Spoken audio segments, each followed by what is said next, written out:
Hello students, today we are going to start the next topic of controlling chapter, that is controlling process. The most important topic of controlling chapter. ये जो topic है बेटा, ये हर साल you will find a question on controlling process every year in the exam of business studies. This topic constitutes 5 steps. This process is a combination of 5 steps. There are 5 steps in this process. First is setting performance standards. हम setting performance standards को setting standards भी कह सकते हैं. तो first step क्या है? Setting standards या setting standards of performance या फिर setting performance standards. तो अब question arise होता है कि what standards are actually? Standards होते क्या हैं? Standards are the basic criteria against which actual performance would be measured. हमारी जो परफॉर्मेंस है वो किस क्राइटेरिया के अगेंस्ट मेजर की जाएगी, उस क्राइटेरिया को बोलते हैं स्टैंडर्ड्स. लाइक मैंने कहा एक लेबर एक दिन में 50 यूनिट्स बनाए, तो 50 यूनिट्स जो है उसकी स्टैंडर्ड परफॉर्मेंस हो गई. 50 यूनिट्स क्या होगी? Standard performance. तो जब एक दिन पूरा हो जाएगा उस वर्कर का, तो पूरा दिन होने के बाद हम देखेंगे कि उसने कितनी यूनिट्स बनाई हैं. तो हम कंपेयर किससे करेंगे? 50 से, कि कम बनाई है या ज़्यादा. कैसे पता चलता है कम बनाई है या ज़्यादा? वो डिपेंड करता है कि हमारी स्टैंडर्ड परफॉर्मेंस क्या थी. तो हम स्टैंडर्ड परफॉर्मेंस से कंपेयर करते हैं. तो ये जो 50 यूनिट्स हैं ये क्या है? Performance standards. Now performance standards या standards can be fixed both in terms like quantitative as well as qualitative. यानी कि standards can be of any type. It can be qualitative और it can be quantitative as well. Quantitative standards जो होते हैं हमेशा it is advisable to fix the standards in quantitative term. Why?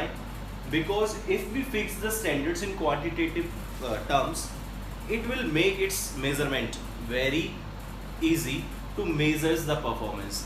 अगर हम standards को quantitative terms में fix करेंगे तो वो easy हो जाएगा हमारे लिए उसको measure करना. Like अगर हम बात करें qualitative standards की, ठीक है, क्वालिटेटिव स्टैंडर्ड्स में क्या ड्रॉबैक है उसका सबसे बड़ा ड्रॉबैक ये है कि we can not measure the performance in qualitative terms. Qualitative terms में बहुत डिफिकल्ट हो जाएगा हमारे लिए परफॉर्मेंस को मेजर करना. तो ये जो स्टैंडर्ड्स होते हैं मैंने कहा दोनों टर्म्स में हो सकते हैं. किसमें? क्वांटिटेटिव और क्वालिटेटिव. ठीक है, दोनों टर्म्स में हो सकते हैं. But it is advisable to fix the standards in quantitative term because it will make its measurement very easy. क्योंकि क्वांटिटेटिव टर्म्स को मतलब क्वांटिटी में होता है, नंबर्स में होता है, तो हम उसे मेजर इजीली कर लेंगे ना. बट क्वालिटेटिव टर्म्स में it will be very difficult to measure the performance. ठीक है, अब ये दोनों हो सकते हैं बट हमें प्रेफरेंस किसको देनी चाहिए? क्वांटिटेटिव को. इसके साथ साथ ये क्या होनी चाहिए? फ्लेक्सिबल. क्या होनी चाहिए?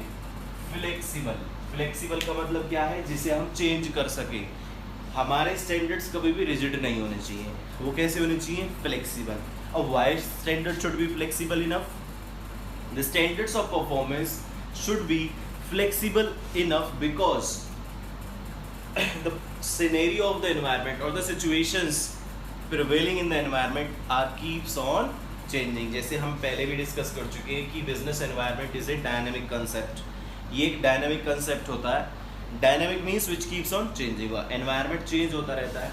तो एनवायरनमेंट में जो चेंजेस हुए हैं उन चेंजेस को हमें क्या करना पड़ता है?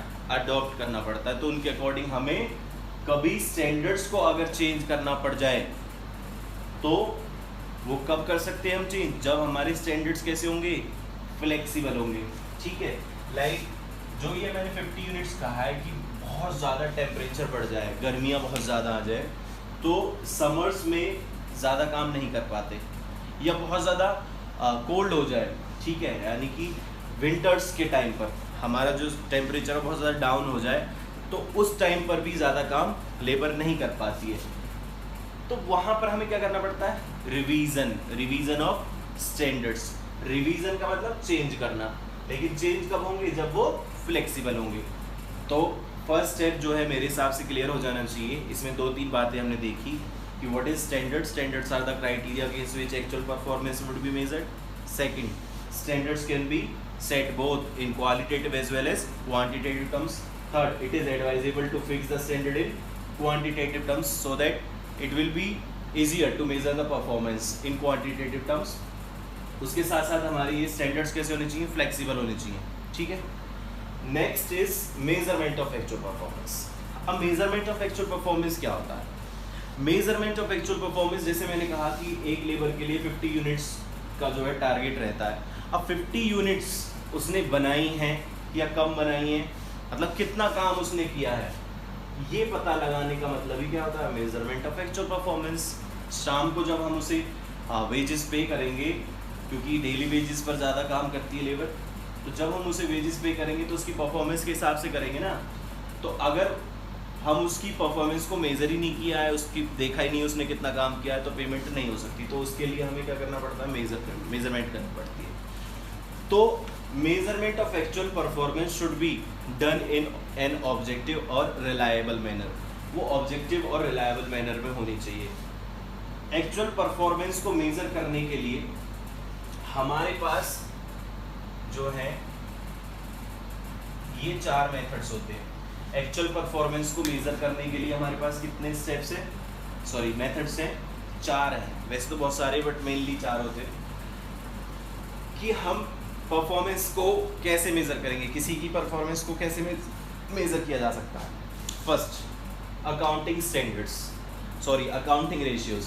अकाउंटिंग रेशियोज से हम कैसे पता लगा सकते हैं, like we have net profit ratio, ठीक है, net profit ratio, gross profit ratio, ठीक है, या फिर रिटर्न ऑन इन्वेस्टमेंट। बहुत सारे रेशियोज हमारे पास होते हैं, तो उन रेशियोज के हिसाब से भी कैलकुलेशन करके हम पता लगाते हैं कि हमारी एक्चुअल परफॉर्मेंस कितनी हुई, कैलकुलेशंस बेस्ड। नेक्स्ट है सैंपल चेकिंग। अब सैंपल चेकिंग क्या है कि वैसे तो हर एक यूनिट या हर एक प्रोडक्ट की जो यूनिट होती है वो चेक होनी चाहिए, ठीक है, टेस्ट होनी चाहिए, वेरीफाइड होनी चाहिए, एग्जामिन होनी चाहिए अगेंस्ट द क्वालिटी स्टैंडर्ड्स, कि उसने क्वालिटी वाइज वो जो सारे स्टैंडर्ड्स को फॉलो कर रही है कि नहीं।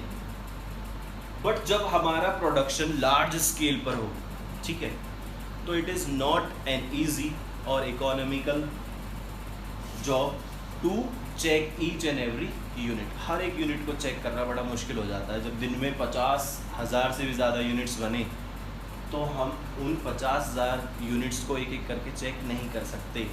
तो वहाँ पर आता है सैंपल चेकिंग। जैसे आपने रैंडम सैम्पलिंग भी पढ़ा होगा स्टैट्स में, तो सैंपल चेकिंग भी वैसे ही है कि हम अचानक से गए आउट ऑफ सडन और हमने किसी भी एक मतलब जो भी जहाँ पर भी प्रोडक्ट हमारा रखा हुआ है आउटपुट, उसमें से कोई एक यूनिट हमने जो है निकाली और उसको एग्जामिन किया कि whether it is quality wise approved और नॉट, वो हमारी क्वालिटी जो है उसकी ओके है या नहीं है, वो होता है सैंपल चेकिंग। यानी कि बहुत सारे प्रोडक्ट्स बने हुए हैं, उनमें से कोई भी एक रैंडमली उठा लेना, वो क्या होता है, सैंपल चेकिंग। नेक्स्ट है पर्सनल ऑब्जर्वेशन।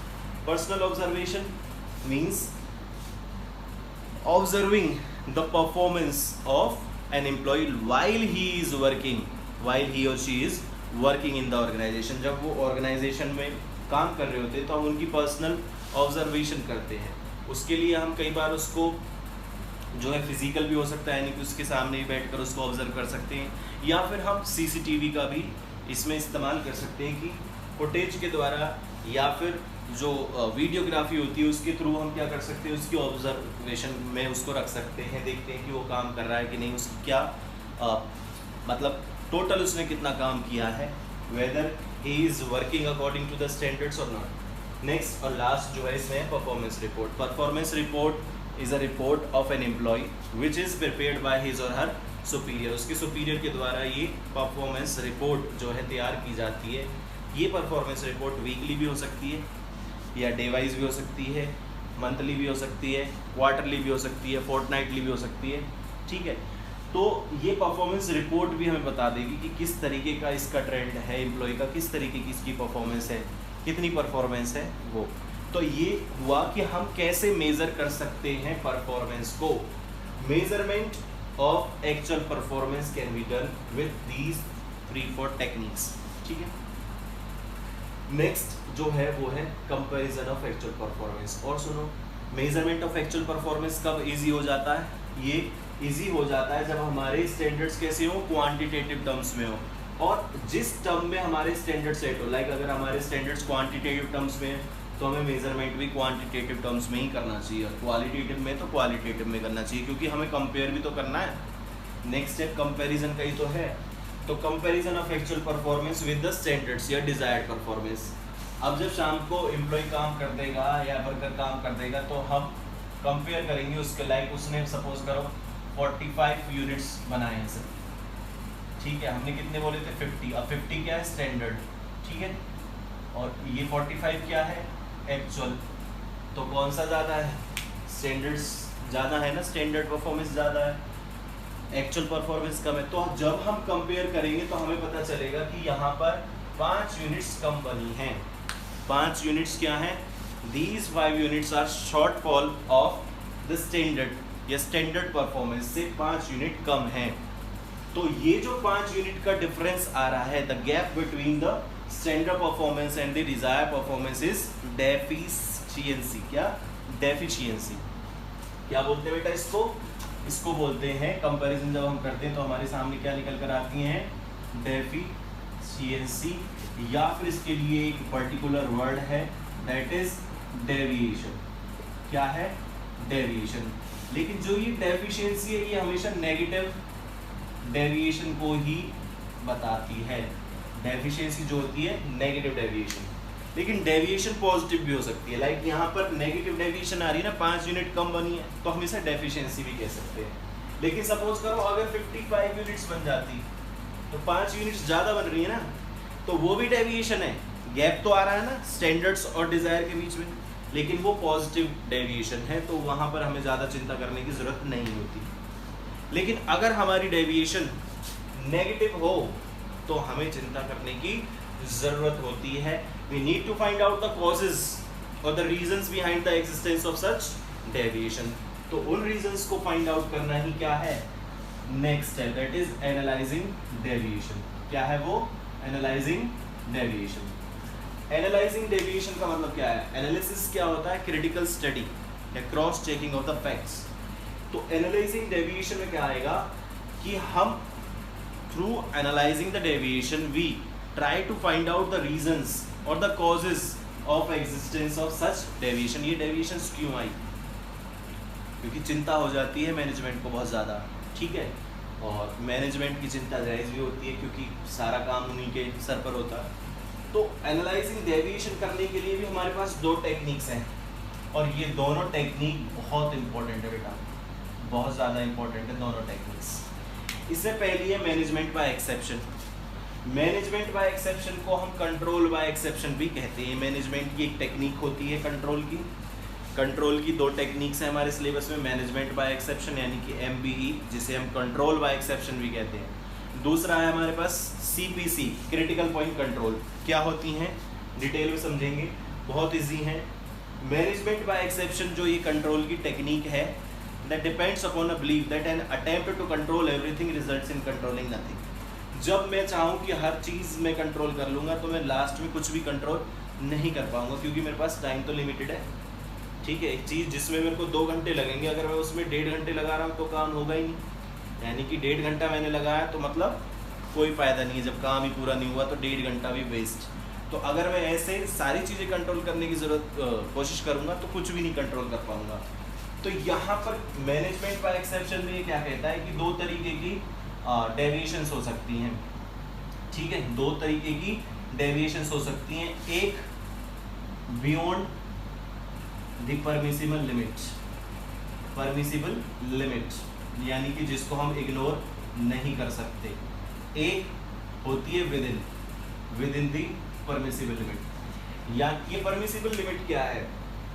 परमिसिबल लिमिट एक लिमिट होती है कि इस लिमिट तक, जैसे मान लो मैंने यहाँ पर कहा 50 यूनिट्स बनानी है, अगर उसने 48 भी बनाई है ना कोई दिक्कत नहीं, 2 यूनिट्स का चलता है, 2 यूनिट में इग्नोर कर सकता हूँ। लेकिन 2 से ज़्यादा अगर वो कम बना रहा है तो फिर वो मेरी परमिसिबल लिमिट के बाहर है, उतना मैं उसको परमिट नहीं कर सकता।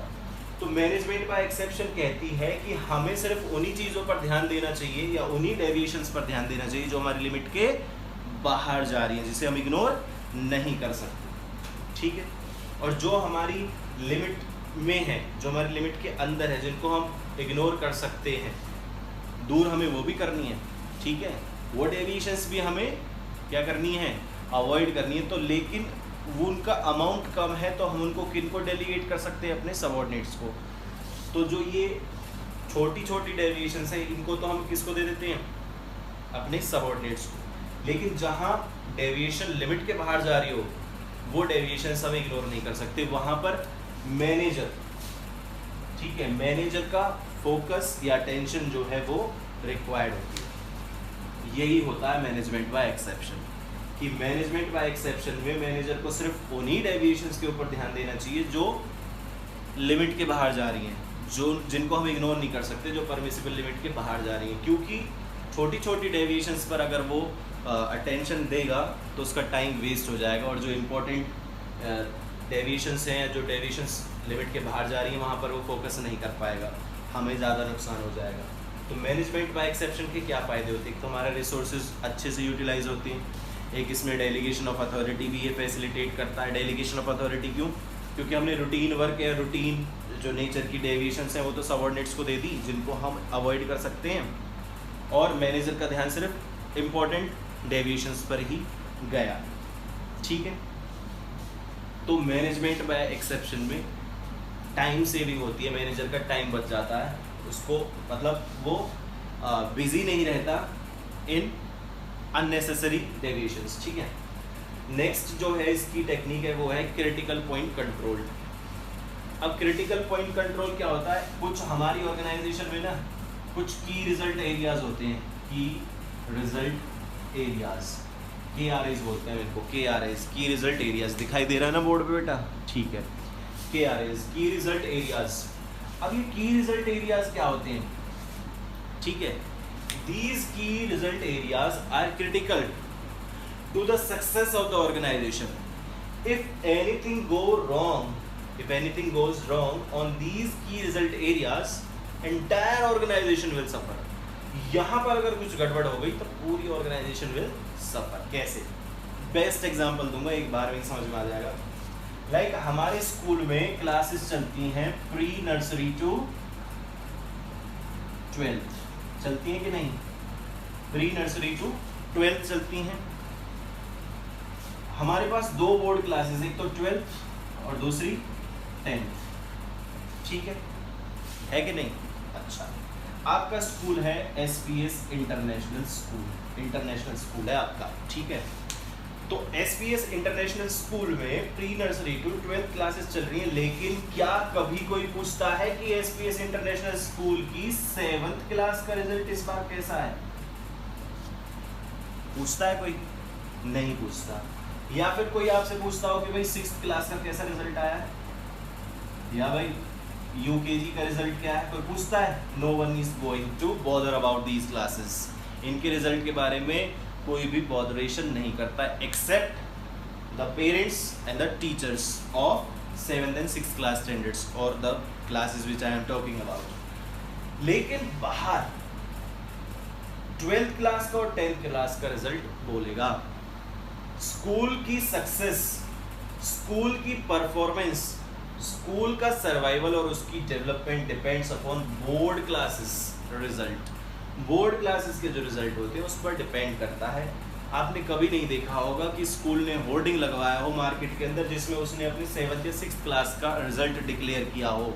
ऐसा क्यों? क्योंकि ये तो उनके हाथ की बात है, ये तो उनके हाथ की बात है। होम एग्जाम्स होते हैं, क्वेश्चन पेपर इजी बना तो रिजल्ट आ जाएगा, बट यहाँ पर ऐसा नहीं हो सकता, नहीं हो सकता ना। तो 12th और 10th क्लासेस पर स्कूल को क्या करना होगा? फोकस करना होगा। यहाँ पर कुछ भी गड़बड़ हुई, अर्जेंटली इस पर फोकस करना होगा, अर्जेंटली यहाँ पर इसको अटेंड करना होगा, ठीक है। तो यही तो की रिजल्ट एरियाज है, यही क्या है? Key result areas. Key result areas are the areas which are critical for the survival of the organisation. If anything goes wrong on these key result areas, entire organization will suffer. अगर मान लो किसी school की 10th और 12th का result खराब हो जाए तो पूरा स्कूल को भुगतना पड़ता है, ठीक है। तो ये इसके की रिजल्ट एरियाज होते हैं। अब यहाँ पे कहाँ से आ गए ये 10th और 12th या की रिजल्ट एरियाज, कैसे, क्या इसका कंट्रोलिंग से क्या लेना देना है? कंट्रोलिंग से लेना देना ये है कि क्रिटिकल पॉइंट कंट्रोल जो टेक्निक है कंट्रोल की, वो ये कहती है कि हमारी ऑर्गेनाइजेशन में जो की रिजल्ट एरियाज हैं, KRAs हैं, जिनसे हमारी ऑर्गेनाइजेशन की सक्सेस जुड़ी है, सर्वाइवल जुड़ा हुआ है, अगर उन एरियाज पर कुछ गड़बड़ हो रही है तो उनको पहले अटेंड करना ज़रूरी है, बाद में हम दूसरे एरियाज को देख सकते हैं, ठीक है। क्योंकि अगर की रिजल्ट एरियाज पर कुछ भी गड़बड़ हुई तो भैया गई भैंस पानी में, इसीलिए पहले उनको अटेंड करना ज़रूरी है, ठीक है बेटा। कुछ एक इसमें ये भी होता है कि कुछ डेविएशंस ऐसी होती हैं, कुछ एरियाज ऐसे होते हैं जो हमारे कंट्रोल से ही बाहर हैं, कंट्रोल से ही बाहर है, तो वहाँ पर अपना टाइम वेस्ट करने की ज़रूरत नहीं है।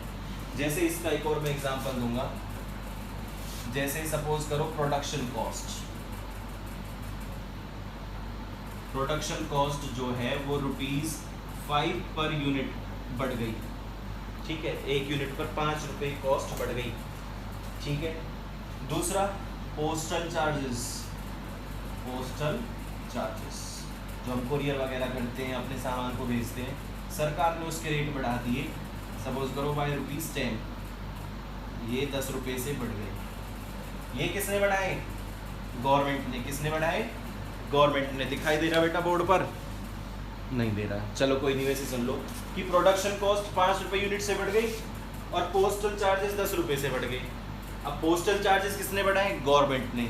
अब हम लेकर बैठे रहे, बुरी सी शक्ल बनाकर बैठे रहे कि भैया पोस्टल चार्जेस बढ़ गए, इनको कम करो। हम नहीं कर सकते भैया। क्यों नहीं कर सकते? Because these are the areas which are control by the government. हम इसमें इंटरफेयर ही नहीं कर सकते। क्या पोस्टल चार्जेस होंगे गवर्नमेंट डिसाइड करेगी, हम नहीं कर सकते। लेकिन अगर हम थोड़ा बहुत माथापच्ची करें प्रोडक्शन कॉस्ट पर तो शायद उसे हम थोड़ा कम कर सकते हैं, ठीक है। लाइक हम वेस्टेज कम कर दें, प्रॉपर यूटिलाइजेशन ऑफ रिसोर्स करें, अपने वर्कर्स की ट्रेनिंग करें, तो वो प्रोडक्शन कॉस्ट कम हो सकती है। तो यही तो बताया जाता है किसमें? क्रिटिकल पॉइंट कंट्रोल में, ठीक है।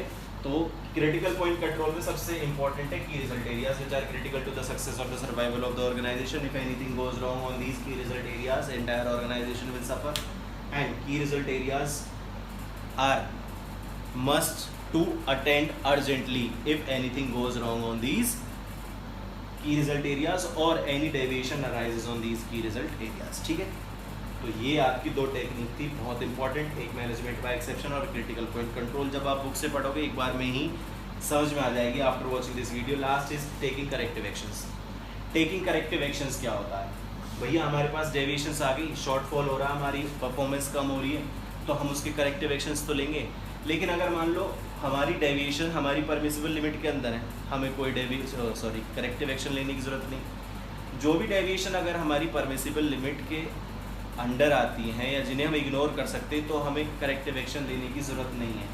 बट अगर हमारी deviations are going beyond the permissible limit, then an urgent corrective action is required to be taken.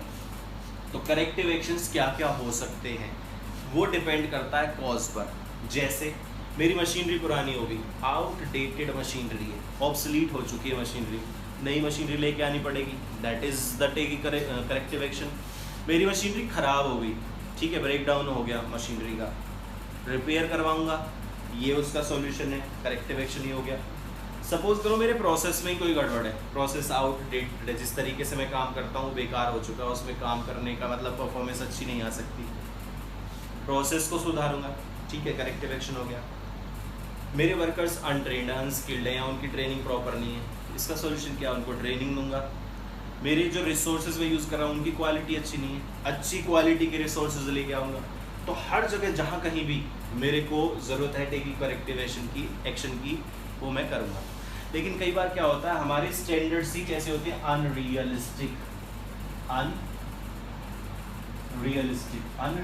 Standards क्या होते हैं?